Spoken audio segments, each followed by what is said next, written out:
అవగాహన వస్తుందంటే పరమాత్మ మన కోసం కొంత జ్ఞానాన్ని భూమి మీదకి అందించిండు. ఆ కొంత జ్ఞానమే అద్భుతమైన గ్రంథమే భగవద్గీత. గట్టి కొట్టాల, చప్పగా అద్దు చప్పాలేవైంది. ఈరోజు గీతా మాతాకి, గీతా మాతాకి.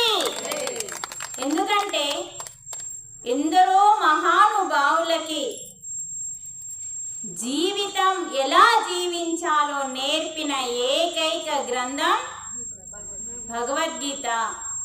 అందుకని ఈ మహానుభావుడు కూడా గీత చదివిన తర్వాతనే బోధామృతం బుక్ రాసిండు. చాలా బుక్స్ రాసిండు.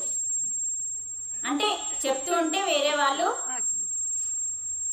ప్రతి ఒక్క సద్గురువులందరూ ఎవరిని సద్గురువులు అంటారు అంటే ఆత్మ గురించి బోధన ఎవరైతే చేస్తారో, ఆత్మ గురించి తెలుసుకోండి, ధ్యానం చెయ్యండి.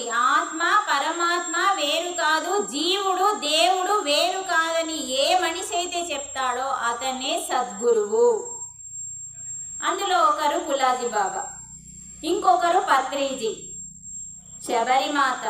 వీళ్ళందరూ దేని గురించి చెప్పిళ్ళు? పూజలు తక్కువ, ఆత్మ గురించి, ధ్యానం గురించి, పరమాత్మ గురించి. పూజలు వద్దని కాదండి, పూజే ధ్యానము. అక్కడి నుంచి ఇక్కడికి రావడం కోసం. అందుకనే ఉత్తర గీతలో పూజ కోటి సమం స్తోత్రం అన్నారు. భగవద్గీత తర్వాత వచ్చిన గీత పేరు. ఈ గీత గురించి అయితే సోయే లేదు మనకు. అసలు ఉన్నదా లేదా, అసలు వచ్చింది అన్నది నేను చెప్పేంత వరకు తెలియదు. మాకు కూడా మన గురువు చెప్పేంత వరకు తెలియదు, పత్రిజీ చెప్పేంత వరకు.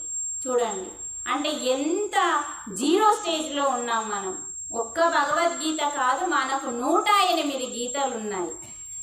అందులో చాలా చాలా గొప్పది. ఎందుకు గొప్పది భగవద్గీత అంటే